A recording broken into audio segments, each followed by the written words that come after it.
So increase in personal incomes, advancement in technology and industrial or social modernization. That is development. So today we'll just see how development leads to freedom, or what's the connection between freedom and development. So freedom is rooted in the idea of human capability and agency. Elaborate on the various meanings of freedom and its causal relationship to development.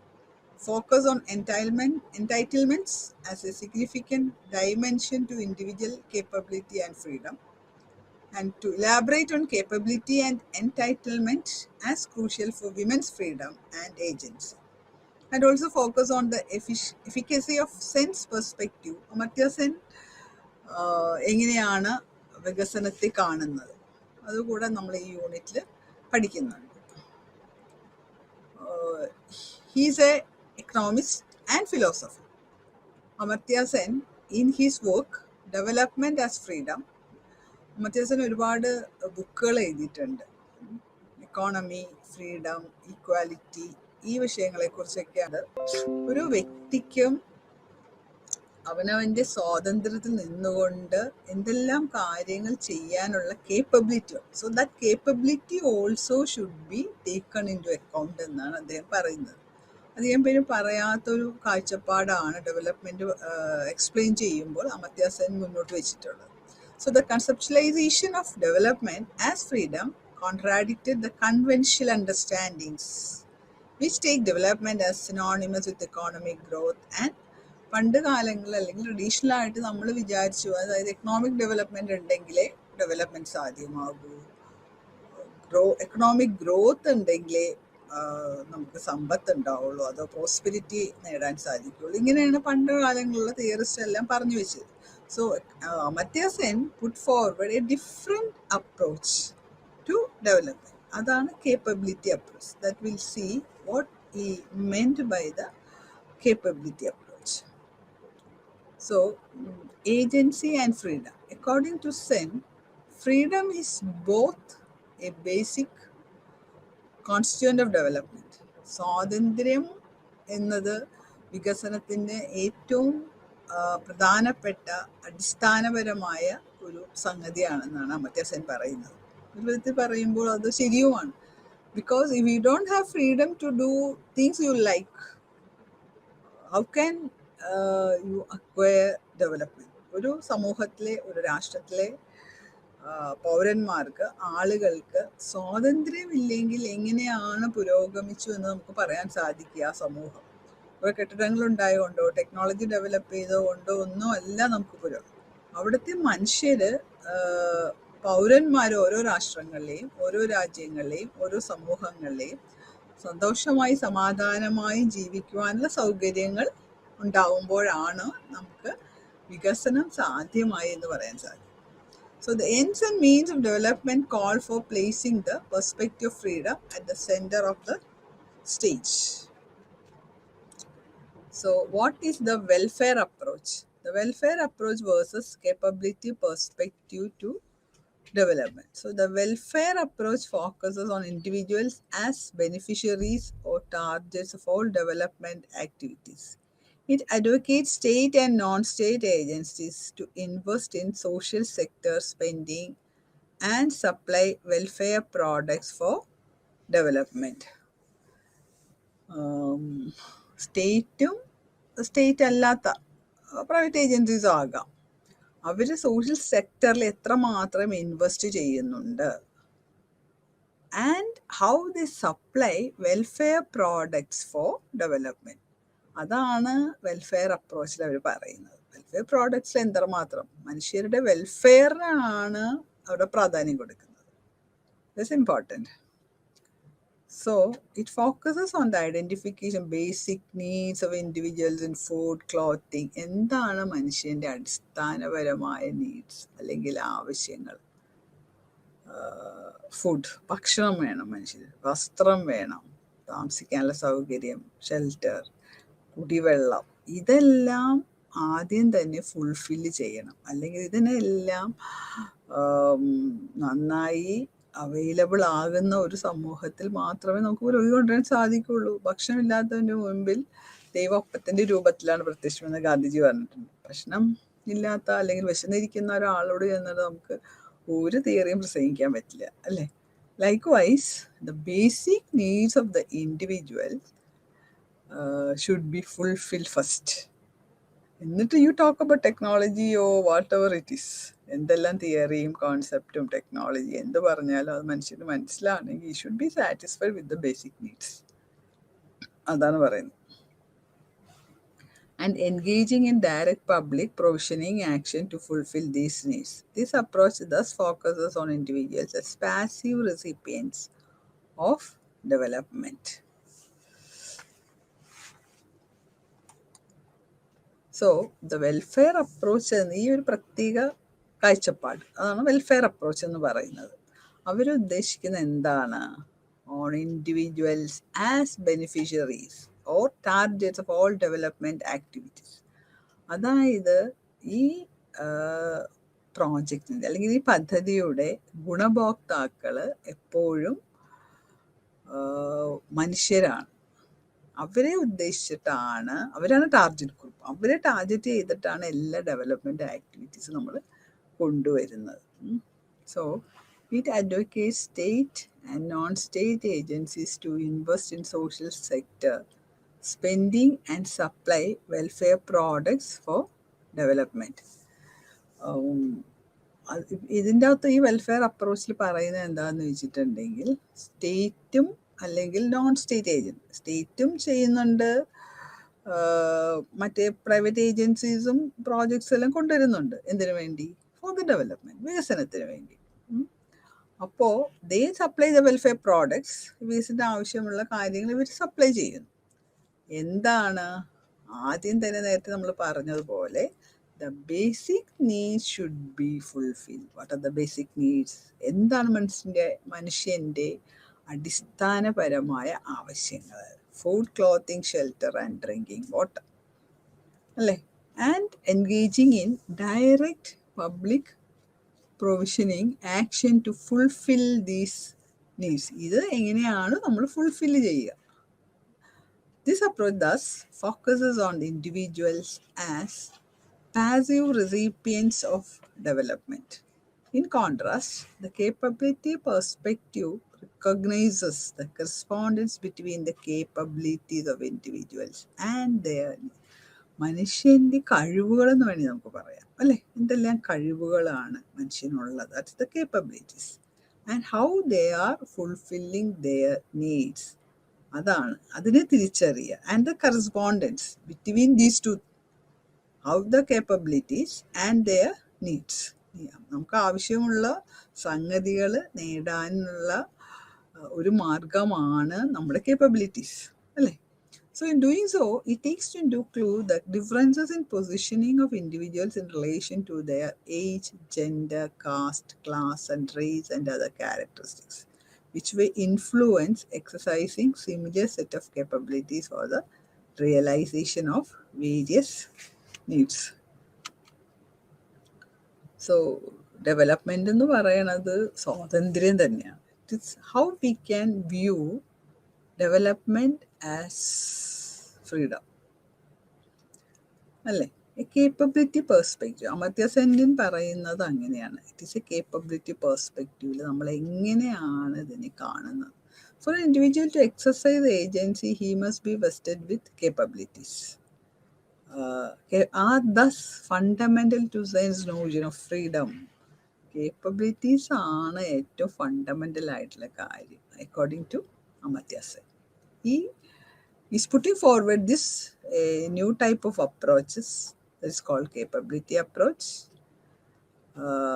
The basic proposition of development as freedom is the expansion of the capabilities of an individual so that he can lead the kind of life. So അതാണ് അപ്പോൾ freedom എന്നും കൂടെ നമ്മൾ പറയും.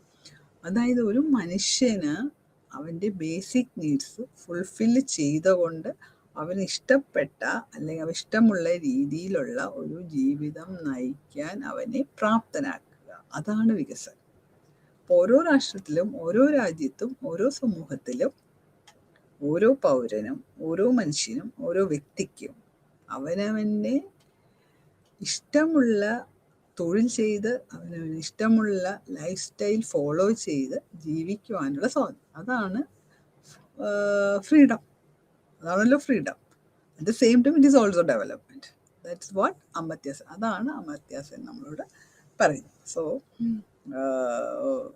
are forms of freedom that was individual with the ability or functioning or do something.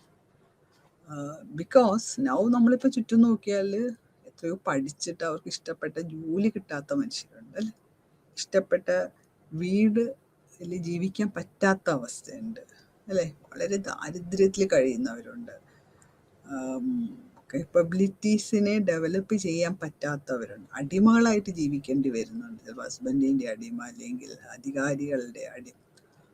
So അതൊന്നും അപ്പോൾ അവിടെയൊന്നും അപ്പോൾ ഫ്രീഡം ഇല്ല. ഒരു വ്യക്തി ആഗ്രഹിക്കുന്ന തരത്തിലുള്ള ജീവിതം ജീവിക്കുവാനുള്ള സ്വാതന്ത്ര്യമില്ലായ്മ. സ്വാതന്ത്ര്യം ഉള്ളതാണ് വികസനം, അതാണ് development. If he has the individual freedom to live a life which he likes with all the facilities, അതാണ് അമർത്യ സെൻ പറയുന്നത്. The substantive freedoms are real freedoms which an individual possesses, which permit him to fully participate in various fields of life and exercise agency. ഒരു വ്യക്തിക്ക് പല പല മേഖലകളിൽ influence ചെയ്തിട്ടാണ്, അല്ലെങ്കിൽ പല പല മേഖലകളിൽ പല പല ഫീൽഡുകളിൽ അവന് ജീവിക്കേണ്ടതായ ഒരു അവസ്ഥ ഉണ്ടാവും അല്ലേ. വിദ്യാഭ്യാസ മേഖലയിൽ അവർ ഇൻവോൾവ് ചെയ്യേണ്ട ആവശ്യം വരും, മെഡിക്കൽ ഫീൽഡിൽ ഇൻവോൾവ് ചെയ്യേണ്ട ആവശ്യം വരും. So he has to participate in various fields. Substantive freedoms have positive value as they enhance the life of an individual, make it richer and unfettered by making a fuller social person. അപ്പോഴേ ഒരു complete ആയിട്ടുള്ള ഒരു സാമൂഹ്യ ജീവി എന്ന് നമുക്ക് ഒരു വ്യക്തി പറയാൻ സാധിക്കുള്ളൂ. So, exercising his own volitions, capacities to deliberate choice and interact with and influence the world in which he lives. അപ്പോൾ അദ്ദേഹത്തിൻ്റെ ഇഷ്ടപ്പെട്ട രീതിയിൽ പഠിക്കുക, ഇഷ്ടപ്പെട്ട വിദ്യാഭ്യാസം നേടാനുള്ള സ്വാതന്ത്ര്യം, ഇഷ്ടപ്പെട്ട ജോലി ചെയ്യാനുള്ള സ്വാതന്ത്ര്യം, നല്ല നിലയിൽ ജീവിക്കാനുള്ള ഇതെല്ലാം ഫുൾഫില്ല് ചെയ്യുമ്പോൾ എന്താ പറ്റുന്നത്? ഈ will be able to interact with other persons efficiently and influence the world. ലോകത്തിനെ തന്നെ ഇൻഫ്ലുവൻസ് കുറേ ആൾക്കാർ നമുക്ക് ജീവിച്ചിരുന്നതായിട്ട് നമുക്ക് കാണാൻ സാധിക്കും അല്ലേ. നമ്മുടെ Mahatma Gandhi for example. So he did so many things and influence the world. അതാണ് അവർക്ക് ഇഷ്ടമുള്ള കാര്യം വളരെ കമ്മിറ്റഡ് ആയിട്ട് ചെയ്യുന്ന Mother Teresa. She influenced the world. So there are so many persons in various fields, educationലായാലും പൊളിറ്റിക്സിലായാലും റിലീജിയനിലായാലും ഒരുപാട് ആൾക്കാർ മറ്റുള്ള വേൾഡിനെ തന്നെ ഇൻഫ്ലുവൻസ് ചെയ്തിട്ട് they are so committed to their values, their actions, their intentions. അവർക്കൊക്കെ ഒരു ലക്ഷ്യമുണ്ടായിരുന്നു. ആ ലക്ഷ്യത്തിന് വേണ്ടി അവർക്ക് ഇഷ്ടപ്പെട്ട രീതിയിൽ ജീവിക്കുവാനുള്ള സ്വാതന്ത്ര്യം അവർ നേടിയെടുത്തു. അതാണ്. So they influence the world. So that is the. So people value substantial freedoms as these are construed in functional capabilities, as to engage in economic transaction or to participate in political activities or in the ability to live to old age or receive basic education or health care.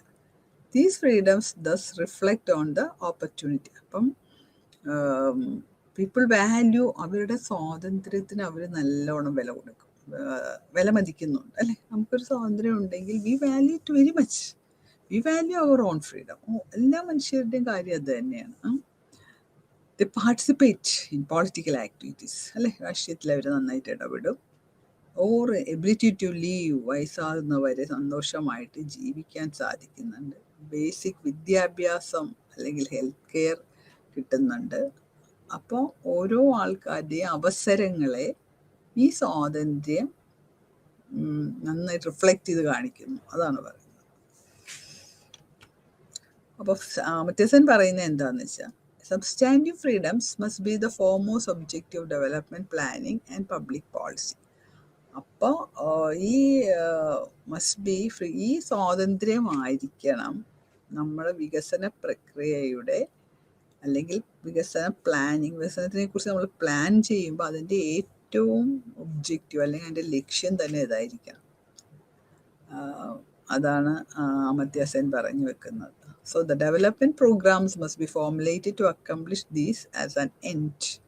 From the point of view of substantive freedom, Sen focuses on poverty as capability deprivation rather than merely leading to low income.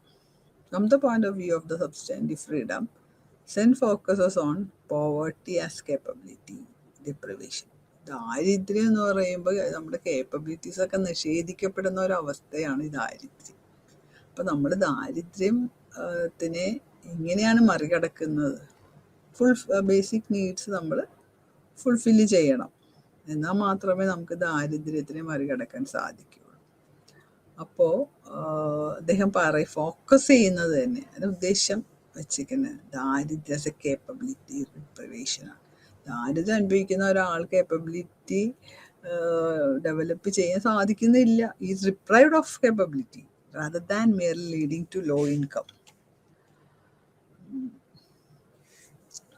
Individual could be deprived of substantive freedom capabilities owing to multiple reasons are poverty, lack of finance. എന്താണ് ദാരിദ്ര്യം? What is poverty? Lack of financial resources. സമ്പത്തില്ലായ്മ, അതാണ്. Governmental control, restrictions and lack of awareness, etc. ഗവൺമെൻറ്റിൻ്റെ ഒരു control അല്ലെങ്കിൽ restrictions അതൊന്നും ഇല്ലാത്ത ഒരവസ്ഥ. As capability freedom capabilities owing to multiple reason. Substantive freedom owing to such as poverty, financial resources, governmental control or restriction, lack of awareness. ഒരുപാട് ചിലപ്പോൾ ഗവൺമെൻറ്റിൻ്റെ control കൊണ്ട് കേപ്പബിലിറ്റീസ് ഫുൾഫിൽ ചെയ്യാൻ പറ്റാത്ത ഒരവസ്ഥ വരും. പിന്നെ വിവരമില്ലായ്മ ഉണ്ട്, അറിഞ്ഞുകൂടാ കുറേ കാര്യങ്ങൾ എങ്ങനെ ചെയ്യണം, എവിടെ പോകണം, എന്താണ് ചെയ്യേണ്ടത്, എന്താണ് പഠിക്കേണ്ടത്, എവിടെയാണ് ജോലി എനിക്ക് കിട്ടുന്നത്, എൻ്റെ വിദ്യാഭ്യാസത്തിന് യോഗ്യത അനുസരിച്ചുള്ള ജോലി എനിക്ക്, ഇതിനെക്കുറിച്ചൊന്നും ഒരു ധാരണയില്ലാത്തത്. In this context, he talks about the nature of positive freedom, reflecting on the constitutive and its instrumental role in development. അതായത് വളരെ പോസിറ്റീവായിട്ടുള്ള ഒരു ഫ്രീഡമാണ് മനുഷ്യർക്ക് ആവശ്യം. എന്തിനാണ്? ഈ വികസനത്തിൻ്റെ റോൾ ഫുൾഫിൽ ചെയ്യണമെങ്കിൽ നമുക്ക് ഒരു ഫ്രീഡം ആവശ്യമാണ്. അതാണ് അദ്ദേഹം പറഞ്ഞു വെക്കുന്നത്. So, there are diverse freedoms. Different empirical contexts may be effective in fostering human capabilities and substantive agency. However, 5 പല തരത്തിലുള്ള ഫ്രീഡത്തിനെ കുറിച്ചാണ്, വിച്ച് ഈസ് ഫണ്ടമെൻ്റൽ. അതാണ് ഏറ്റവും പ്രധാനപ്പെട്ട 5 തരത്തിലായിട്ട് നമുക്ക് തരംതിരിക്കാം എന്നാണ് ആര് പറയുന്നത്? അമർത്യ സെൻ. ഒന്നാമത്തെ കാര്യം എന്താണെന്ന് വെച്ചാൽ പൊളിറ്റിക്കൽ ഫ്രീഡമാണ്. അതായത് എന്താണ് പൊളിറ്റിക്കൽസ് എന്ന് പറഞ്ഞാൽ രാഷ്ട്രീയപരമായിട്ടുള്ളൊരു സ്വാതന്ത്ര്യം നമുക്കുണ്ടോ? അപ്പോൾ ഏറ്റവും പ്രധാനപ്പെട്ട നമ്മുടെ ജനാധിപത്യ രാഷ്ട്രീയത്തിൽ ഏറ്റവും പ്രധാനപ്പെട്ട ഒന്നാണ് political freedom. It may be described as absence from external or internal coercive rule by state or similar agency. അതായത് നിർബന്ധിച്ചുള്ള ഒരു ഭരണമല്ല നമുക്കിവിടെ ആവശ്യം. Synonymous political rights and civil liberties which are usually accorded legal protection from. അതായത് നിയമപരമായിട്ടുള്ള ഒരു സുരക്ഷിതത്വം നമുക്ക് സ്റ്റേറ്റിൽ നിന്ന് കിട്ടണം. അതാണ് എന്നാലേ നമുക്ക് പൊളിറ്റിക്കൽ ഫ്രീഡം ഉണ്ടെന്ന് പറയാൻ സാധിക്കും. And next is the economic facilities include access to credit, financing services and markets. നമുക്കും ഫൈനാൻസ് ആയിട്ട് നമുക്കൊരു ആക്സസബിലിറ്റി, നമുക്ക് അപ്രോച്ച് ചെയ്യാൻ പറ്റുന്ന ഫൈനാൻഷ്യൽ ഇൻസ്റ്റിറ്റ്യൂഷൻസ് ഉണ്ടാവണം, മാർക്കറ്റ്സ് ഉണ്ടാവണം. നമ്മൾ ഒരു ബിസിനസ് തുടങ്ങിയാൽ അതിനെ സെല്ല് ചെയ്യാനും അത് ആൾക്കാരിലെത്തിക്കാനും തരത്തിൽ സുതാര്യമായ ഒരു മാർക്കറ്റ് സിസ്റ്റം ഒരു സമൂഹത്തിൽ ഉണ്ടാവണം. അതൊരു നമ്മുടെ ഒരു ഫ്രീഡമാണ്. അതില്ലാത്തടത്ത് നമുക്ക് ജീവിക്കാൻ ഭയങ്കര ബുദ്ധിമുട്ടായിരിക്കും അല്ലേ. So social opportunities including health care, education, social. അപ്പോൾ സാമൂഹ്യപരമായിട്ട് നമുക്ക് ആവശ്യമുള്ള കാര്യങ്ങളെല്ലാം നമുക്ക് ലഭ്യമാകണം. അത് ആ ഒരു സമൂഹത്തിലല്ലേ നമുക്ക് സ്വാതന്ത്ര്യം ഉണ്ടെന്ന് പറയാൻ സാധിക്കുകയുള്ളൂ. ശുശ്രൂഷ, രോഗങ്ങൾ വന്നാൽ നമുക്ക് ശുശ്രൂഷ കിട്ടുന്നുണ്ട്. ഹോസ്പിറ്റൽസ്, ക്ലിനിക്സ് എല്ലാം ആവശ്യമുണ്ട്. വിദ്യാഭ്യാസം അല്ലെ, കുട്ടികൾക്ക് ഇഷ്ടപ്പെട്ട സബ്ജക്റ്റ് പഠിക്കാനുള്ള ഓപ്പർച്യൂണിറ്റീസ് അല്ലെങ്കിൽ അവസരങ്ങൾ, സാമൂഹ്യ സേവന ത്തിനുള്ള വ്യവസ്ഥകൾ, അതുമായുള്ള സ്ഥാപനങ്ങൾ, ഇതെല്ലാം നമുക്ക് ലഭ്യമാണ്. Transparency guarantees relates to the need for openness and disclosure in dealings of business and government. ഒരു സുതാര്യത വേണം. ഗവൺമെൻറ്റായിട്ട് നമ്മളൊരു ബിസിനസ് എന്തെങ്കിലും ഡീൽ ചെയ്യാൻ പോകുമ്പോൾ we should have a transparent. So these are crucial for preventing corruption, financial irresponsibility and introducing fairness. These are crucial for preventing corruption, financial irresponsibility and introducing അപ്പോൾ കള്ളക്കടത്ത് അല്ലെങ്കിൽ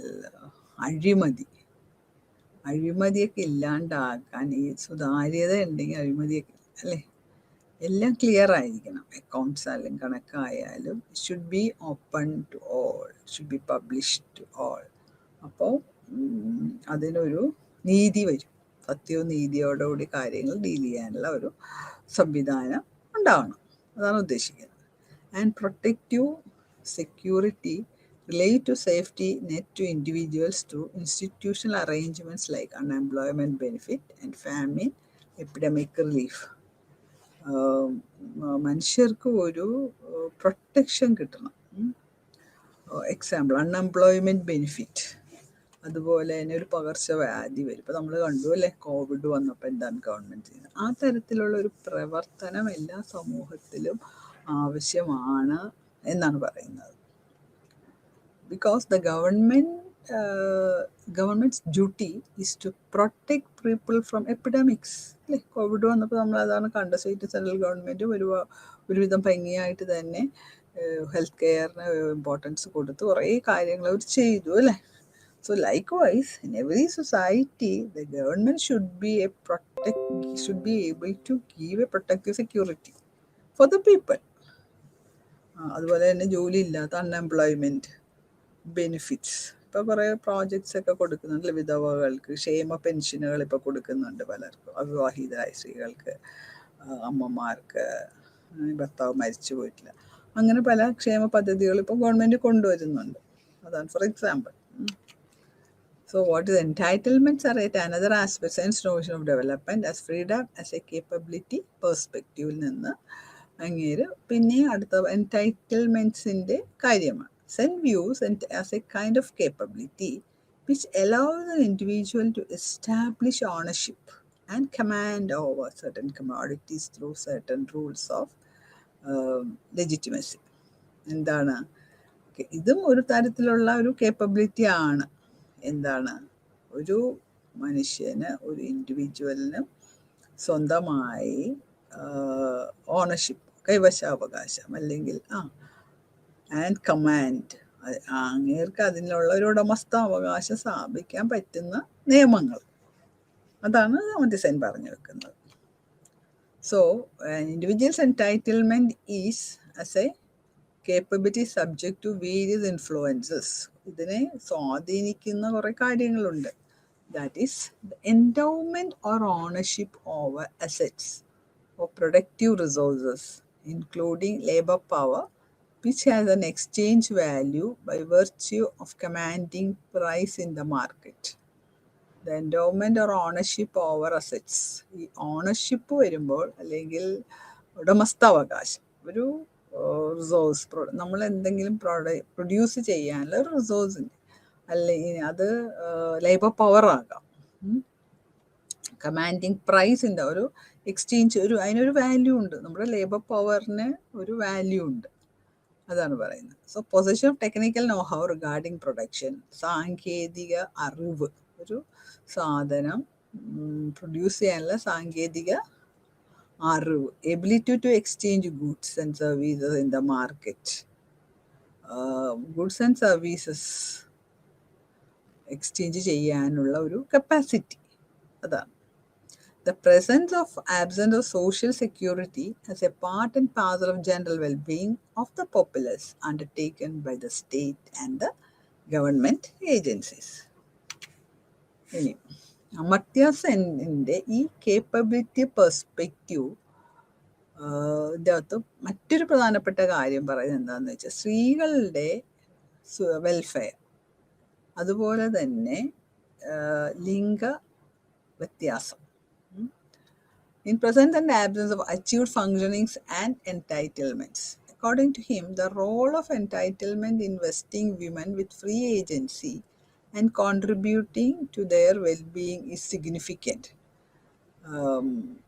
Their well-being, women, സ്ത്രീകളുടെ welfare measures, അതിന് importance കൊടുക്കണമെന്ന് തന്നെയാണ് ആര് പറയുന്നത്, അമർത്യ സെൻ.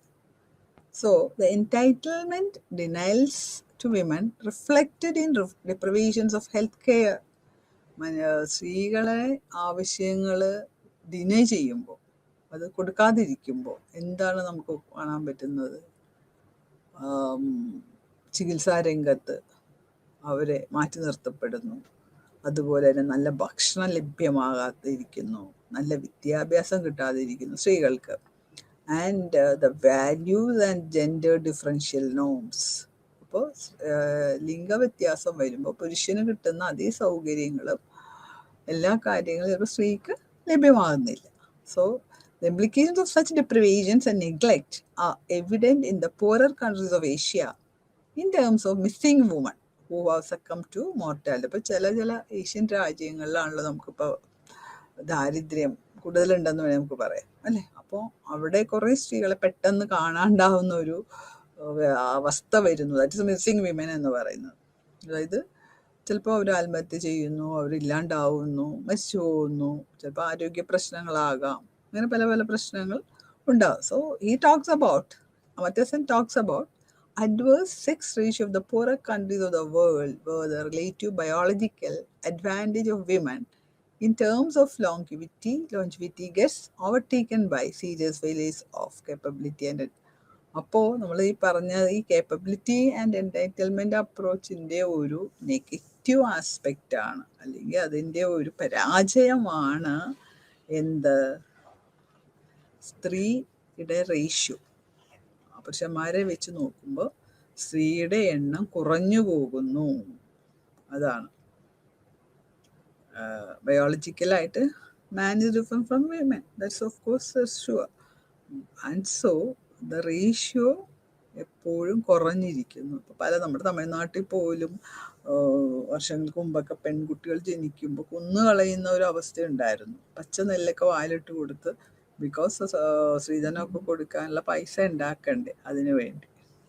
അപ്പോൾ അവരുടെ എണ്ണം കുറഞ്ഞു പോകുന്നു. ഇന്നിപ്പോൾ ലിംഗത്തിന് വേണ്ടി, ലിംഗം അറിയാൻ വേണ്ടി അമ്മയുടെ വയറ്റിലായിരിക്കുമ്പോൾ തന്നെ കുഞ്ഞുങ്ങൾ ആൺകുട്ടിയാണോ പെൺകുട്ടിയാണോ എന്ന് അറിയാൻ വേണ്ടിയുള്ള സ്കാനിങ് ചെയ്യാനുള്ളതെല്ലാം ഇപ്പോൾ നിയമം മൂലം ഗവൺമെൻറ് നിരോധിച്ചേക്കും. So Amartya Sen's perspective, development as freedom provides an alternative to standard economic frameworks for evaluating and assessing human development, as pointed out earlier. It involves a systematic examination of multiple aspects about human capability. പല aspects ഉണ്ട് നമ്മുടെ human capability. It offers a pluralistic conception to the exercise of development evaluation. Focusing on freedom, it draws attention to qualitative criteria like social development, empowerment, responsibility, and informed action as central to evaluating and assessing development. ഏറ്റവും പ്രധാനപ്പെട്ട കുറച്ച് കാര്യങ്ങൾ നോക്കണമെങ്കിൽ നമ്മൾ എന്തിലാണ് focus ചെയ്യേണ്ടത്? സാമൂഹ്യ വികസനം, സ്ത്രീ ശാക്തീകരണം അല്ല, മനുഷ്യരുടെ മൊത്തത്തിലുള്ള ശാക്തീകരണം, that is empowerment.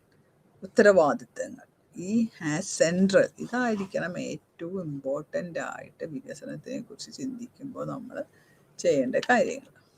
So will pass on to the next unit, that is development, migration and displacement.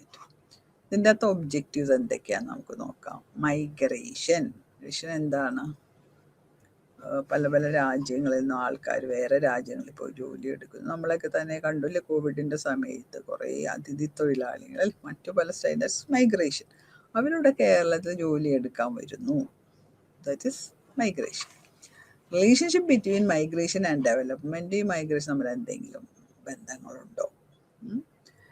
ഈ യൂണിറ്റിൽ നമ്മൾ അതെല്ലാമാണ് ഡിസ്കസ് ചെയ്യാൻ പോകുന്നത്. It also discuss the causes and consequences of migration related to development, understand displacement and its implication. അതുപോലെ തന്നെ ഈ development വരുമ്പോൾ പലരും കുടിയിറക്കപ്പെടുന്നത്, അതാണ് ഡിസ്പ്ലേസ്ഡ് എന്ന് പറയുന്നത്. ഡിസ്പ്ലേസ്മെൻറ്റ് വരുന്നുണ്ട് ഒരുപാട്, അല്ലേ?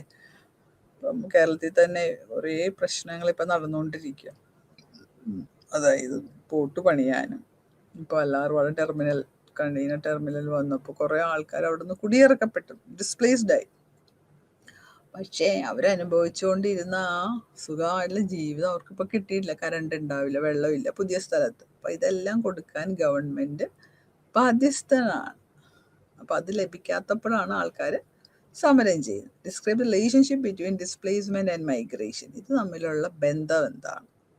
കുടിയിറക്കപ്പെടുന്നവർ വേറെ എവിടെയെങ്കിലും അഭയാർത്ഥികളായിട്ട് പോകുന്നുണ്ടോ, മൈഗ്രേറ്റ് ചെയ്യുന്നുണ്ടോ?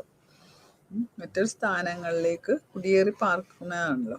So linkages between migration, displacement and development and the linkages between migration, displacement and ഇത് മൂന്നും തമ്മിലുള്ള ബന്ധങ്ങളാണ് നമ്മൾ ഇനി നോക്കാൻ പോകുന്നത്.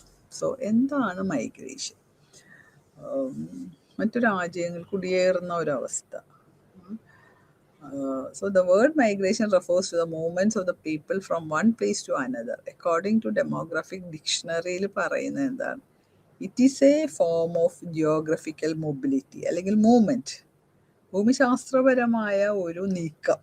അതാണ് mobility between one geographical unit. ഭൂമിശാസ്ത്രപരമായി ഒരു സ്ഥലത്ത് നിന്ന് മറ്റൊരു സ്ഥലത്തേക്കുള്ള നീക്കം, അതാണ് ഉദ്ദേശിക്കുന്നത്. Involving a change in residence from the place of origin. അവരെവിടെയാണോ സ്ഥിരമായിട്ട് താമസിച്ചു കൊണ്ടിരുന്നത് അവിടെ നിന്ന് മറ്റൊരു സ്ഥലത്തേക്കുള്ള പ്രയാണം അല്ലെങ്കിൽ പോക്ക്, യാത്ര, അതൊക്കെ പറയാം migration. Place of departure to the place of destination or place of arrival.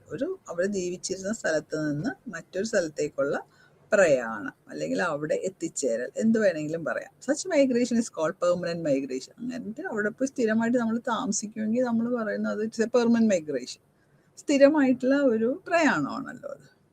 And should be distinguished from other forms of movement which do not involve a permanent change of residence. വേറെ നമ്മളിപ്പോൾ ഒരു ജോലിക്ക് പോയിട്ട് തിരിച്ചു വരുന്നു, അതൊന്നും അല്ല migration. So when a person leaves his native place or village, comes to an urban area, village ചെയ്യുന്ന അല്ലെങ്കിൽ ഗ്രാമത്തിൽ നിന്ന് ഒരാൾ പട്ടണത്തിലേക്ക് വരുന്നു, അവിടെ ഒരു ജോലി കണ്ടുപിടിക്കുന്നു, അവിടെ ജീവിക്കാൻ തീരുമാനിക്കുന്നു, അപ്പോൾ അയാൾ പറയും ഈസ് എ മൈഗ്രൻറ്റ്. അയാൾ ഗ്രാമങ്ങളിൽ നിന്ന് കുടിയേറി പാർക്കുന്ന ഒരു വ്യക്തിയാണ്. Because his move is refer to as migration. പലതരത്തിൽ ഉള്ള പ്രയാണങ്ങൾ നമുക്ക് കാണാൻ സാധിക്കും. ആൾക്കാർ അല്ലേ പല കാര്യത്തിനു വേണ്ടി മൈഗ്രേറ്റ് ചെയ്യുന്നത്. People may move within A country between different States. ഒരു രാജ്യത്തിൽ നിന്ന് ഒരു സ്റ്റേറ്റിൽ നിന്ന് മറ്റൊരു സ്റ്റേറ്റിലേക്ക് പോകുന്ന ആൾക്കാരെ നമുക്ക് കാണാൻ സാധിക്കും. Or between different districts of the ഈ സ്റ്റേറ്റിൻ്റെ ഉള്ളിൽ നിന്ന് തന്നെ ഇപ്പോൾ ഇവിടെ നിന്ന് കൊല്ലത്ത് കോഴിക്കോട് ട്രിവാൻഡ്രത്തോട്ട് അവിടെ പോയി സ്റ്റേ താമസം. അപ്പോൾ ഒരു സ്റ്റേറ്റിൻ്റെ ഉള്ളിൽ തന്നെ പല പല ഡിസ്ട്രിക്ട്സ്, ഒരു ഡിസ്ട്രിക്ട് മറ്റൊരു ഡിസ്ട്രിക്റ്റിലോട്ട് പോകാം, ഒരു രാജ്യത്ത് നിന്ന് ഒരു സ്റ്റേറ്റിൽ നിന്ന് മറ്റൊരു സ്റ്റേറ്റിലോട്ട് പോകാം. ഇതെല്ലാം നമുക്ക് മൈഗ്രേഷൻ എന്ന് വേണമെങ്കിൽ പറയാം. അപ്പോൾ therefore different terms are used for internal and external migration. Internal migration refers to migration from one place to another with a country. ഒരു രാജ്യത്തിൻ്റെ ഉള്ളിൽ തന്നെ അങ്ങോട്ടും ഇങ്ങോട്ടും പോകുന്നത് നമ്മുടെ internal migration. While external migration or international migration, ഒരു രാജ്യത്ത് നിന്ന് തന്നെ വേറൊരു രാജ്യത്തിലേക്ക് പോകുമ്പോൾ നമ്മൾ we call it international migration.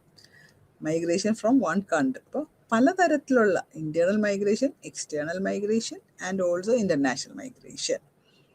Whether external migration or international migration refers to migration from one country to another. And I hope this is clear. Now we will pass on new other two terms, that's immigration and emigration. എന്താണ് immigration? Into or from another country. ഒരു രാജ്യത്ത് നിന്ന് നമ്മൾ വേറൊരു രാജ്യത്തിലേക്ക് migrate ചെയ്യുന്നതിന് we call it immigration. So make it clear. These terms study thoroughly and make it clear. Then you will not get confusion while writing the exams or answers. Okay. These terms are used only in connection with the international migration. Immigration എന്ന് പറയുന്നത് refers to migration, പുറത്തേക്ക് പോകണ immigration എന്ന് പറയാം. ഒരു രാജ്യം നമ്മളിപ്പോൾ കാണുന്നുണ്ടല്ലോ, ജോലിക്കൊക്കെ ആൾക്കാർ ഒരു രാജ്യത്ത് നിന്ന് വേറെ പുറം രാജ്യങ്ങളിലേക്ക് വന്നു ഇപ്പോൾ ധാരാളമായിട്ട് വിദ്യാഭ്യാസത്തിനെല്ലാം പോകുന്നുണ്ടല്ലേ. So these terms are used only in connection with the international. For example, migrants leaving India to settle down in the United States or Canada are immigrants to the United States or Canada and immigrants from India. അപ്പോൾ നമ്മുടെ ഇന്ത്യയിൽ നിന്ന് ആൾക്കാർ പോകുമ്പോൾ we call it immigrants from India. These are used only in connection with the internal migration. Immigration refers to migration in a particular area. ഒരു പ്രത്യേകിച്ച് സ്ഥലത്തേക്ക് മാത്രം പോകുന്നതിനാണ്. ആൻഡ് ഔട്ട് മൈഗ്രേഷൻ എന്ന് പറഞ്ഞാൽ എന്താണ്? Movements out of a particular area. ഒരു പ്രത്യേകിച്ച് സ്ഥലത്തു നിന്നുള്ള മൂവ്മെൻറ്റിനെയാണ് out migration. So the term immigration is used with reference to the area of destination of the migrants, and the term out migration is used with reference to the area of origin or place of departure of the migrant. ആ ഏത് സ്ഥലത്തു നിന്നാണ് അയാൾ പോകുന്നത്, അതാണ് ഏത് സ്ഥലത്തു നിന്നാണ് ഡിപ്പാർച്ചർ ചെയ്യുന്നത് ഈ മൈഗ്രൻ്റ്, അതാണ് ഔട്ട് മൈഗ്രേഷൻ എന്ന് പറയുന്നത്. അതാണ് പുറത്തേക്ക്. ഔട്ട് മൈഗ്രേഷൻ്റെ മീനിങ് തന്നെ അതാണ്. So, researchers have from time to time suggested various types, പല തരത്തിലുള്ള മൈഗ്രേഷൻ നമുക്ക് ഈ ലോകമെമ്പാടും, നമ്മുടെ രാജ്യത്ത് മാത്രമല്ല പല പല രാജ്യങ്ങളുടെയും രാഷ്ട്രങ്ങളുടെയും കാര്യം എടുത്തു നോക്കി ആൾക്കാർ മൂവ് ചെയ്തുകൊണ്ടാണ് ഇരിക്കുന്നത് അല്ലേ. നമുക്ക് കാണാം ഇത്രയധികം വാഹനങ്ങളും വണ്ടികളും കാറും ബസ്സും ട്രെയിനും ഷിപ്പും എല്ലാം ഇങ്ങനെ ട്രാവൽ ചെയ്തുകൊണ്ടിരിക്കുക. Sometimes you will wonder where people are going അല്ലേ. ഒരുപാട് ആൾക്കാർ ഇങ്ങനെ ട്രാവൽ ചെയ്യുന്നു, പല പല ആവശ്യങ്ങൾ, വിദ്യാഭ്യാസ ആവശ്യം, ജോലിക്ക് വേണ്ടി, സ്വന്തക്കാരെ കാണാൻ, റിലേറ്റീവ്സിനെ കാണാൻ, ഇങ്ങനെ പല കാര്യങ്ങൾക്കും അതുകൂടാണ്ട് പോയി മൈഗ്രേറ്റ് ചെയ്യുന്നു. Space, time, volume and direction. Various type of migration can be seen and given by the researchers while taking into account space, time, volume and direction. ഏത് ഡയറക്ഷനിലോട്ട് പോകുന്നു, എന്തോരം ആൾക്കാർ പോകുന്നു, ഇതൊക്കെ ആൾക്കാർ പഠിച്ചുകൊണ്ടാണിരിക്കുന്നത്. സ്പേസിനെ വെച്ച് നോക്കുമ്പോൾ തന്നെ 4 തരം മൈഗ്രേഷൻ കാണാം. Four important streams of internal migration, ഉള്ളിൽ തന്നെ ഒരു രാജ്യത്തിൻ്റെ ഉള്ളിൽ തന്നെ ഉള്ളതിനാണ് നമ്മൾ ഇൻറ്റേർണൽ മൈഗ്രേഷൻ എന്ന് പറയുന്നത്. റൂറൽ ഗ്രാമങ്ങളിൽ നിന്ന് മറ്റൊരു ഗ്രാമത്തിലേക്ക് പോകാം. അവിടെ ചിലപ്പോൾ കുറച്ച് സ്ഥലം മേടിച്ചിട്ടുണ്ടാവും, അവിടെ കൂടുതൽ നല്ല കൃഷി ചെയ്യാമെന്ന് വിചാരിച്ചിട്ട്. സോ പീപ്പിൾ ട്രാവൽ, ഗ്രാമങ്ങളിൽ നിന്ന് മറ്റൊരു ഗ്രാമത്തിലേക്ക് പോകാം. പിന്നെ അടുത്തത് എന്താണ്? റൂറൽ ടു അർബൻ, ഗ്രാമത്തിൽ നിന്ന് നഗരങ്ങളിലേക്ക്. അവിടെ ജോലി കിട്ടി അല്ലെങ്കിൽ മക്കൾക്ക് പഠിക്കാൻ അതാണ് സൗകര്യം, അപ്പോൾ അവിടെ വീട് മേടിച്ച് they settle down in the urban space.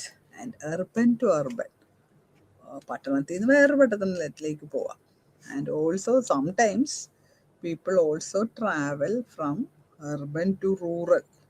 പട്ടണങ്ങളിൽ നിന്ന് ഇനിയിപ്പോൾ പട്ടണത്തിലൊക്കെ ജീവിച്ചത് മതിയായി, നമുക്ക് കൃഷിയൊക്കെ ചെയ്ത് സമാധാനമായിട്ട് ഗ്രാമപ്രദേശത്ത് ജീവിക്കുക എന്ന് people also go to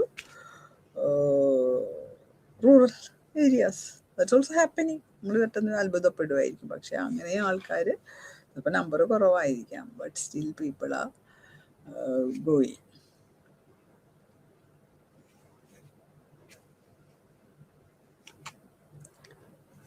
Migration may be temporary with the intention of returning to the country of origin in the future. ചിലപ്പോൾ താൽക്കാലികമായിട്ട് ഇപ്പം മക്കളുടെ വിദ്യാഭ്യാസത്തിന് വേണ്ടി ഞങ്ങൾ ഇവിടെ വന്ന് താമസിക്കുന്നു, അത് ജോലി അവർ വിവാഹം കഴിയുമ്പോൾ വിൽ കം ബാക്ക് ടു അവർ ഓൺ പ്ലേസ്, നേറ്റീവ് പ്ലേസ്, അങ്ങനെ ചിന്തിച്ച് പോകുന്ന ആൾക്കാരുണ്ട്. അപ്പം അത് നമുക്ക് പെർമനൻ്റ് എന്ന് പറയാൻ പറ്റും. It's A temporary migration. And also sometimes it's permanent. Migrants may not have decided between these alternate the time of migration. സമയത്ത് അവർ ചിന്തിച്ച് തിരിച്ചു വരണോ വേണ്ട, ചിലപ്പോൾ തിരിച്ചു വരണമെന്ന് ആഗ്രഹം ഉണ്ടെങ്കിൽ ചിലപ്പോൾ മക്കളുടെ കൂടെ താമസിക്കാമെന്ന് വിചാരിച്ചിട്ട് they will not come back also. അങ്ങനെ രണ്ട് തരത്തിലുള്ള പ്രധാനപ്പെട്ട മൈഗ്രേഷൻ ഉണ്ട്. പെർമനൻ്റ് ആവാം, ടെമ്പററി ആകാം. That is permanent migration. There's also temporary migration. So India has become a very prominent source skilled labor. പഠിച്ച ആൾക്കാർ ഇപ്പോൾ പുറത്തേക്ക് മൈഗ്രേറ്റ് ചെയ്യുന്ന അവസ്ഥ നമ്മുടെ കേരളത്തിലും ഇന്ത്യയിലൊക്കെ ഒരുപാട് നമ്മൾ കണ്ടുകൊണ്ടേയിരിക്കുന്നത്. കാനഡ, US, ഇങ്ങനെ പല സ്ഥലത്തേക്കും ആൻഡ് സ്കിൽഡ്, അതായത് നല്ല ട്രെയിൻഡും പഠിച്ചതും വിദ്യാഭ്യാസമുള്ള ആൾക്കാരുടെ ഒഴുക്ക്, അത് നമ്മൾ കണ്ടുകൊണ്ടായിരിക്കും. That's called skilled labour migration. So നമ്മളിപ്പോൾ രണ്ട് തരത്തിലുള്ള പല തരത്തിലുള്ള മൈഗ്രേഷൻ നമ്മളിപ്പോൾ ഡിസ്കസ് ചെയ്ത് കഴിഞ്ഞു.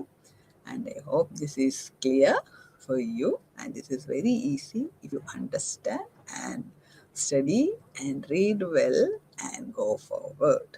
So this is an very easy topic which you can understand. So we'll pass on to the next topic, that is influenced both by the pattern of development and the social structure.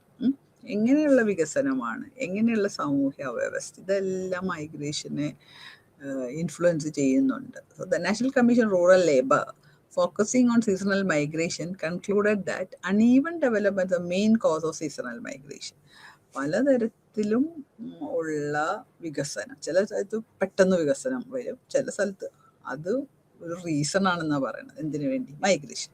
Along with Inter regional disparity between different socio economic classes, വ്യത്യാസങ്ങൾ, and പല പല group of ആൾക്കാർ തമ്മിലുള്ള വ്യത്യാസങ്ങൾ, സാമ്പത്തികമായിട്ട് പല പല വ്യത്യാസങ്ങൾ നമുക്ക് കാണാൻ സാധിക്കും അല്ലെ മനുഷ്യരുടെ തന്നെ. Development policy adopted since independence of India has accelerated the process of seasonal migration. അപ്പോൾ ഇങ്ങനെയുള്ള തുല്യത ഇല്ലായ്മ വരുമ്പോൾ സാമ്പത്തിക കാര്യങ്ങൾ, മനുഷ്യർ കൂടുതൽ പൈസ ഉണ്ടാക്കാൻ വേണ്ടി മറ്റുള്ള സ്ഥലത്തേക്ക് മൈഗ്രേറ്റ് ചെയ്യുന്ന in tribal region of outsiders, the patterns of settlement, displacement and deforestation, ഇതെല്ലാം ഒരുപാട് റോൾ, അതായത് കാട് ഇല്ലാണ്ടാവുന്ന അവസ്ഥ. അപ്പോൾ അവിടുത്തെ ആൾക്കാർ വേറെ എവിടെയെങ്കിലും കുടിയേറി പാർക്കേണ്ടതായിട്ട് വരും. അതാണ്. സോ എന്തൊക്കെയാണ് ഇതിൻ്റെ കാരണങ്ങളെന്ന് നോക്കാം. വോളണ്ടറി ആയിട്ടൊരു മനുഷ്യൻ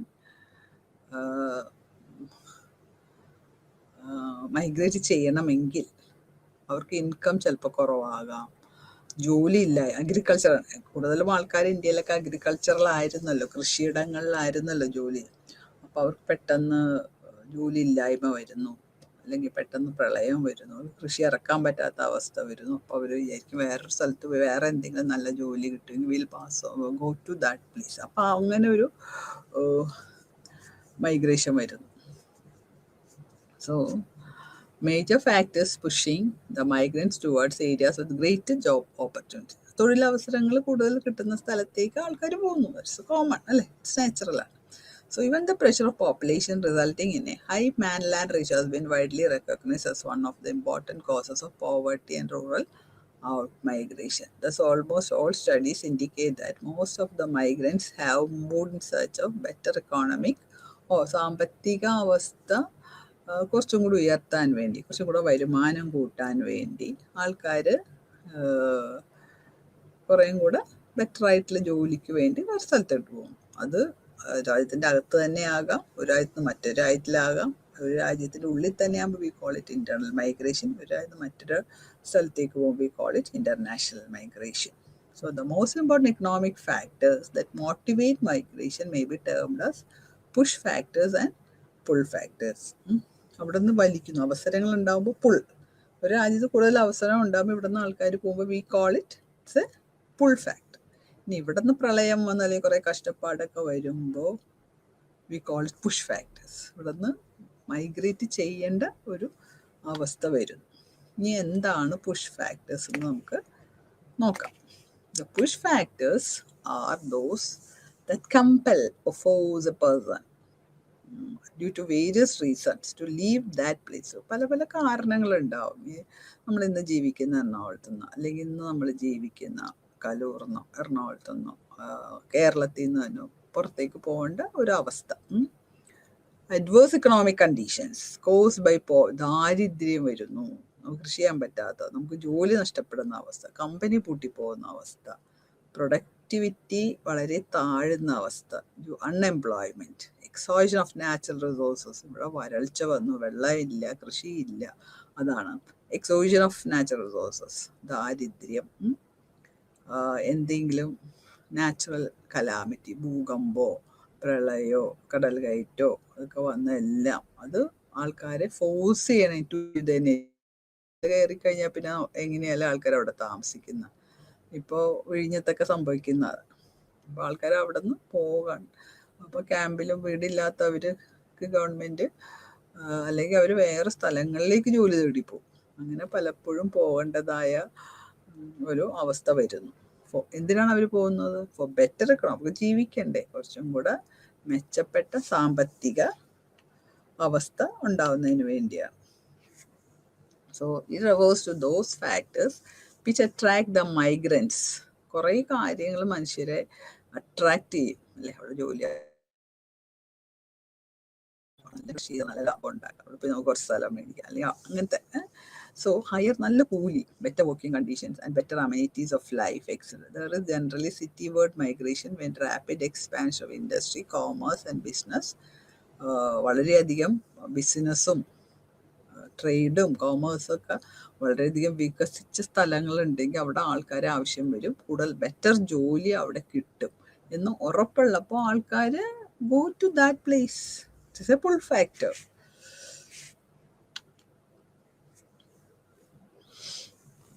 സോ ഇനി എന്താണ് പുഷ് ബാക്ക് ഫാക്ടേഴ്സ് എന്ന് നോക്കാം. In India and in some other developing countries also another important factor which plays crucial role in migration is pushback factor. അത് ഒരു കാര്യമാണ്. എന്തിന്? മൈഗ്രേഷൻ എന്ന പ്രക്രിയ നടക്കുവാനുള്ള ഒരു കാരണമാണ്. അക്കോർഡിംഗ് ടു ആസിസ് ബോസ്, ഇന്ത്യയിലത്തെ കാര്യമാണ് നമ്മൾ പറയുന്നത്. urban labor force is sizable and the urban unemployment rates are high. ഇപ്പോൾ പട്ടണങ്ങളിലെ തൊഴിലില്ലായ്മ കൂടുന്നെന്നാണ് പറയുന്നത്. There is also exist pools of under employed persons. അതായത് നമ്മളുടെ വിദ്യാഭ്യാസത്തിനനുസരിച്ചുള്ള ജോലി കിട്ടുന്നില്ല. എം.എയും PhD ഉള്ള അടുത്ത ആൾക്ക് ചിലപ്പോൾ അറ്റൻഡറുടെ പണിയായിരിക്കും കിട്ടുന്നത്. ദാറ്റ് ഇസ് അണ്ടർ എംപ്ലോയ്മെൻ്റ് ആണ്. All these factors acts in combination as deterrents to the fresh flow of migration from the rural to urban area. അപ്പോൾ ഇങ്ങനത്തെ എല്ലാ റീസൺസും ആൾക്കാരെ ഗ്രാമത്തിൽ നിന്ന് അർബൻ ഏരിയയിലേക്ക് തള്ളിവിടുന്ന ഒരു അവസ്ഥ ഉണ്ടാവുന്നുണ്ട്. പല പല കാരണങ്ങളാണ് അതിന്. These are called push back factor. അപ്പം ഇന്ത്യയിലത്തെ ഒരു ബാക്ക്ഗ്രൗണ്ട് വെച്ചാണ് ഇദ്ദേഹം പറഞ്ഞു വെച്ചേക്കുന്നത്. ഇന്ത്യയിലിപ്പോൾ നമുക്ക് അതാണ് കാണാൻ സാധിക്കുന്നത് അല്ലേ? ആൾക്കാരുടെ വിദ്യാഭ്യാസം അനുസരിച്ച്, വിദ്യാഭ്യാസമുള്ള ആൾക്കാരുടെ നമ്പർ കൂടുന്നതനുസരിച്ചുള്ള തൊഴിലവസരങ്ങൾ ഇന്ത്യയിൽ വർദ്ധിക്കുന്നില്ല എന്നാണ് പറയപ്പെടുന്നത്. അതുകൊണ്ടാണ് നമ്മുടെ കുട്ടികളെല്ലാം going out for work. Better ഒരു സാമ്പത്തിക അവസ്ഥ എടുക്കുന്നതിന്, നല്ല സ്റ്റാൻഡേർഡിലായിട്ട് നല്ല അന്തസ്സായിട്ട് ജീവിക്കുന്നതിന്, നല്ല സാലറി ഉള്ള ജോലി കിട്ടുന്നതിനെല്ലാം ദേ ഗോ ഔട്ട്. ആൻഡ് അപ്പോഴാണ് ഡിസ്പ്ലേസ്മെൻറ്റ് വരുന്നത് അല്ലേ? Is A more than physical dislocation ആണ്. നമ്മുടെ സ്ഥലത്ത് നിന്ന് മാറ്റപ്പെടുന്ന അവസ്ഥ, അതാണ് ഡിസ്പ്ലേസ്മെൻറ്റ്. വീട് വിട്ട് നമ്മൾ പോകേണ്ട ഒരവസ്ഥ. of the socio-economic verbs of life with traumatic ഭയങ്കര കഷ്ടം നിറഞ്ഞ ഒരു എക്സ്പീരിയൻസ് ആണല്ലോ നമ്മുടെ വീടൊക്കെ പൊളിച്ചു മാറ്റുമ്പോൾ നമ്മൾ അവിടെ നിന്ന് കുടിയിറക്കപ്പെടുന്ന അവസ്ഥ. It results in the spiral of impoverishment. Displacement threatens the existence and identity of people. There is a process of dispossession in displacement. Displaced populations leave their homes. ഇങ്ങനെ കുടിയിറക്കപ്പെടുന്നവർ എന്ത് പറ്റുന്നു? അവരുടെ വീടുകൾ വിട്ട് ഇറങ്ങണം. അത് വളരെ ഒരു സങ്കടകരവും ദയനീയമായ ഒരവസ്ഥയാണല്ലേ. പുരോഗതി കൊണ്ട് പല സ്ഥാപനങ്ങളും വരുമ്പോൾ കാണപ്പെടുന്ന ഒരു പ്രക്രിയയാണത്. അതുപോലെ ഭൂകമ്പം ഉണ്ടാക്കുമ്പോൾ, earthquake, പ്രളയം ഉണ്ടാവുമ്പോൾ there is usually an intention to return to home. There are two types of displacement. Direct displacement ഉണ്ട്, indirect displacement from their location. പിന്നെ മനുഷ്യരുടെ ജീവിതം തന്നെ വഴിമുട്ടി പോകുന്ന, leave the home with their attached and for which they have the knowledge to make a living. അതാണ് the displacement people as a result of development projects ഒക്കെ വരുമ്പോൾ ആൾക്കാർ കുടിയിറക്കപ്പെടുന്ന അവസ്ഥ. Internally displaced person is someone who is forced to flee from his home but who remains with his or country. ആ ബോർഡറിൽ തന്നെ അവരെ refugees എന്നും പറയാം. ചിലപ്പോൾ കറക്റ്റായിട്ട് അതിൻ്റെ ഡെഫിനേഷനിൽ പെടുന്നില്ല എങ്കിൽ പോലും they call the refugee. So the issue of internal displacement become because of the realization of society and peace and reconstruction in the war. യുദ്ധങ്ങൾ വരുമ്പോൾ ഭയങ്കര കഷ്ടപ്പാടാണല്ലേ. അപ്പോഴും മനുഷ്യർ അവരുടെ സ്ഥലത്ത് നിന്ന് മാറ്റപ്പെടുന്ന ഒരു അവസ്ഥ ഉണ്ടാവുന്നുണ്ട്. മൊസാംബിക്ക്, അങ്കോള, ലിബേറിയ, ഇവിടെ എല്ലാം നമ്മളതാണ് കാണുന്നത്. To talk about reconstruction development without taking the return and reintegration. അപ്പോൾ അവരെല്ലാം പുനരധിവസിക്കപ്പെടേണ്ട ആൾക്കാരാണ്. പുനരധിവാസം സൗകര്യങ്ങൾ കൊടുക്കേണ്ടത് ഗവൺമെൻറ്റാണ്. So the development projects like large dam, mining, power projects, വലിയ ഡാം ഉണ്ടാക്കുമ്പോൾ, അതുപോലെ തന്നെ ഇലക്ട്രിസിറ്റിയുടെ വലിയ പ്രോജക്റ്റ് ഉണ്ടാക്കുമ്പോൾ അപ്പോൾ കുറേ ആൾക്കാർ അവിടെ നിന്ന് അവരുടെ ജീവിതവശത്തു നിന്ന് മാറ്റപ്പെടുന്ന ഒരവസ്ഥ ഉണ്ടാകുന്നുണ്ട്. Leave on the march such as tribes, pastoralist and subsistence agriculturist. ഇതൊക്കെ സാധാരണ പാവപ്പെട്ട ആൾക്കാരാണ് ഇങ്ങനത്തെയൊക്കെ കൃഷി ചെയ്തുകൊണ്ടിരുന്നവർ. അവരുടെ സ്ഥലം വിട്ട് പോകേണ്ട ഒരവസ്ഥ. It's a process. Poorer sections are pushed out of their own habitat. അവർ ജീവിക്കുന്ന ആവാസ വ്യവസ്ഥയിൽ നിന്ന് അവർ പുറത്താക്കപ്പെടുന്ന ഒരവസ്ഥ. അതാണ് പുഷ്ഡ് എന്ന് പറഞ്ഞാൽ. So development, migration and displacement are interrelated. അപ്പം ഈ വികസനവും കുടിയിറക്കപ്പെടുന്ന അവസ്ഥയും മാറ്റപ്പെടുന്ന അവസ്ഥയും അല്ലെങ്കിൽ മറ്റൊരു സ്ഥലത്തേക്ക് ചെന്ന് കുടിയേറേണ്ട അവസ്ഥ, ഇതെല്ലാം കണക്റ്റഡ് ആണെന്നാണ് പറയുന്നത്. So migration can help advance the development of the country. Migration കൊണ്ട് ചിലപ്പോൾ ആ വികസനം കൂടുതൽ സാധ്യമാക്കുന്നൊരവസ്ഥ ഉണ്ട്. The community can leave with the changes migration brings to it.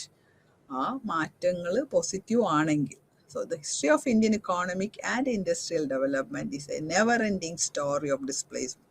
എപ്പോഴും ഇന്ത്യയിലത്തെ സാമ്പത്തിക വികസനം ഉണ്ടാക്കുമ്പോൾ എപ്പോഴും ഡിസ്പ്ലേസ്മെന്റ് ഉണ്ടാകുന്നുണ്ട്. ആൾക്കാർ കുടിയിറക്കപ്പെടുന്ന ഒരു അവസ്ഥ ഉണ്ടാകുന്നുണ്ട്. So the available report indicated that many people are internally displaced due to development projects in India. ഇന്ത്യയുടെ അകത്ത് തന്നെ ആൾക്കാർ ഒരു സ്ഥലത്ത് തന്നെ ഇപ്പം നമുക്ക് പല സ്ഥലത്ത് നമ്മുടെ സ്റ്റേറ്റിൽ തന്നെ പല സ്ഥലത്ത് നമ്മൾ കാണുന്നില്ല. വലിയ ഡാം ഉണ്ടാകുമ്പോൾ, വലിയ പവർ പ്രോജക്റ്റ് കൊണ്ടുവരുമ്പോൾ, വലിയ ഇൻഡസ്ട്രി പണിയുമ്പോൾ അവിടെയുള്ള ആൾക്കാരെയൊക്കെ മാറ്റുന്ന ഒരവസ്ഥ. പക്ഷെ അവർക്ക് പുനരധിവാസ സൗകര്യങ്ങൾ കൊടുക്കുന്നുണ്ടോ എന്നുള്ളതാണ് ഏറ്റവും വലിയ പ്രശ്നം. അവർ അവർക്ക് നല്ല വെള്ളം ഉണ്ടായിട്ടുണ്ടാവും, അവർക്ക് നല്ല തൊഴിലവസരങ്ങളുള്ള സ്ഥലത്തായിരിക്കും അവർ ജീവിച്ചുകൊണ്ടിരുന്നത്. ഇത് ഒന്നും അവർക്ക് ലഭ്യമല്ലാത്ത ഒരു സ്ഥലത്തേക്ക് അവരെ പറഞ്ഞു വിട്ടിട്ട് അവർക്ക് ജോലി ഇല്ലാത്തവരാക്കുന്നു. ചിലപ്പോൾ അവർ പോയി ജീവിക്കുന്ന സ്ഥലത്ത് കറണ്ടില്ല, കുടിവെള്ളമില്ല, തൊഴിലവസരം, അപ്പോഴാണ് കഷ്ടപ്പാട്. അപ്പം ഡിസ്പ്ലേസ്ഡ് ആൾക്കാരെ നമ്മളെപ്പോഴും അവരുടെ ത്യാഗത്തിനൊരു വില കൊടുക്കണം. അവർ മാറിക്കൊടുത്തത് കൊണ്ടാണ് അവിടെ ആ ഒരു പ്രോജക്റ്റ് വന്നത്. that we should understand. And especially the government should understand that, and they are supposed to provide the facilities they enjoy or more facilities to the displaced persons. ഇങ്ങനെ മാറ്റപ്പെടുന്നവർക്ക് അല്ലെങ്കിൽ കുടിയിറക്കപ്പെടുന്നവർക്ക് പുനരധിവാസത്തിനുള്ള എല്ലാ സൗകര്യങ്ങളും അവർ ചെയ്തു കൊടുക്കണം. അത് ചെയ്തു കൊടുക്കാത്തപ്പോഴാണല്ലോ മനുഷ്യർ സമരം ചെയ്യുന്നത്, അല്ലേ? അപ്പം അതുപോലെ അവരുടെ ജീവിതം തന്നെ കഷ്ടപ്പാടിലാവുകയാണല്ലോ. So this is a process which can be seen all over, and not only in India but all over the world countries. പല പല രാജ്യങ്ങളിലും എസ്പെഷ്യലി എനിക്ക് തോന്നുന്നു ഡെവലപ്പിംഗ് കൺട്രീസിലൊക്കെയാണ് ഇവിടെ പ്രശ്നങ്ങൾ. ഇപ്പം developed കൺട്രീസിൽ they will be able to provide facilities even if they are displaced. അവർ മാറ്റപ്പെടുന്നുണ്ടെങ്കിലും അവർക്ക് സൗകര്യങ്ങൾ കൊടുക്കാൻ അവർക്ക് പറ്റുന്നുണ്ടാവും. ഇത് പറ്റാത്തതാണ് എപ്പോഴും ദരിദ്ര രാഷ്ട്രങ്ങൾ അല്ലെങ്കിൽ വികസ്വര രാഷ്ട്രങ്ങൾക്ക്. അവികസിത രാഷ്ട്രങ്ങളിലൊക്കെയാണ് ഇത് കൂടുതലായിട്ട് പ്രശ്നങ്ങൾ വരുന്നത്. So displacement is a process. Poorer sections are pushed out of their own habit. അവർ സുഖമായി ജീവിച്ചിരുന്ന മനുഷ്യരാന്ന് ഓർക്കണം. അവിടെ നിന്ന് അവർ കുടിയിറക്കപ്പെടേണ്ടി വരുന്ന അവസ്ഥ, അവിടെ നിന്ന് ഇറങ്ങിക്കൊടുക്കേണ്ടി വരുന്ന അവസ്ഥ. So it's a situation where the marginalized people have no other choice but move from their own village or place of origin to another place. The physical displacement of the people leads to their uprooting from their socio-cultural base, which is no less pathetic than the dispersion. അവർക്ക് land തന്നെ അവരുടെ കയ്യിൽ നഷ്ടപ്പെടുന്ന ഒരവസ്ഥ. They lose their traditional mechanism of social control, and as a result social tensions increase among them. അവർ പരമ്പരാഗതമായി അവർ ജീവിച്ചിരുന്ന അവസ്ഥയിൽ നിന്ന് മാറിക്കൊടുക്കേണ്ട ഒരു അവസ്ഥ അവിടെ സംജാതമാണ്. അവരുടെ പരമ്പരാഗതമായി അവർ അനുഭവിച്ചുകൊണ്ടിരുന്ന അവസരങ്ങൾ, ഫെസിലിറ്റീസ്, സൗകര്യങ്ങൾ, അത് ചിലപ്പോൾ നല്ല വെള്ളമാകാം, കുടിവെള്ളമാകാം, നല്ല വൃക്ഷങ്ങളാകാം, നല്ല വൃക്ഷലതാദികളാകാം, ഇതെല്ലാം അവർക്ക് നഷ്ടപ്പെടുന്ന ഒരു അവസ്ഥ. അപ്പോൾ it create social tension and conflict. പ്രശ്നങ്ങളും സമരങ്ങളും ഒക്കെ മനുഷ്യർ ചെയ്യുന്നത് അതുകൊണ്ടാണ്, അല്ലേ? അവരുടെ ജീവിതത്തെ തന്നെ അത് കഷ്ടപ്പാടിൻ്റെ ഒരു ജീവിതമാണ് ഈ ഡിസ്പ്ലേസ്മെന്റ് വഴി, കുടിയിറക്കപ്പെടുന്നത് വഴി അവർക്ക് ലഭിക്കുന്നത്. അപ്പോൾ അത് അവരുടെ വിഷമങ്ങളും പ്രയാസങ്ങളും മനസ്സിലാക്കി അവരെ നല്ല രീതിയിൽ പുനരധിവസിപ്പിക്കുക എന്നതാണ് സമൂഹത്തിൻ്റെയും ഗവൺമെൻറ്റിൻ്റെയും ഒരു ഉത്തരവാദിത്തമാണ്. We should do that. നമ്മളത് ചെയ്യേണ്ടിയിരിക്കുന്നു, അല്ലേ? ഒരു വികസനത്തിന് വേണ്ടി നമ്മളൊരു വീട്, നമ്മുടെ സ്ഥലം ഒക്കെ വിട്ടുകൊടുക്കുമ്പോൾ, ഇപ്പോൾ ഷിപ്പ്യാർഡിന് സ്ഥലം എടുത്തപ്പോൾ I know there are so many people and even the church authorities left their place. അവരുടെ പള്ളിയും വീടുകളും എല്ലാം മാറ്റി കൊച്ചി ഷിപ്പ്യാർഡിൽ മാറ്റിക്കൊടുത്തു. അപ്പോഴാണ് അവിടെ കൊച്ചി ഷിപ്പ്യാർഡ് വന്നത്. അപ്പോൾ അതിനെ അവരെ പ്രാപ്തരാക്കി നല്ല മത നേതാക്കന്മാരടക്കം, നല്ല നേതാക്കന്മാരൊന്നും ഉണ്ടായിരുന്നു, വർഷങ്ങൾക്ക് മുമ്പത്തെ കാര്യമാണ് ഈ പറയുന്നത്. സോ അതാണ് സുതാര്യമായിട്ടുള്ള ഒരു വികസനം സാധ്യമാകണമെങ്കിൽ നമ്മൾ മനുഷ്യരെ നല്ല രീതിയിൽ പുനരധിവസിപ്പിക്കണം. എന്നാൽ മാത്രമേ വികസനം സ്വാതന്ത്ര്യം കൂടിയാണ് എന്ന് നമുക്ക് പറയാൻ സാധിക്കുകയുള്ളൂ. Reading news papers today. വികസനത്തിന് ഒരുപാട് ഇമ്പോർട്ടൻസ് ഉള്ള ഒരു കാലഘട്ടത്തിലാണ് നമ്മൾ ജീവിക്കുന്നത്. So okay, thank you.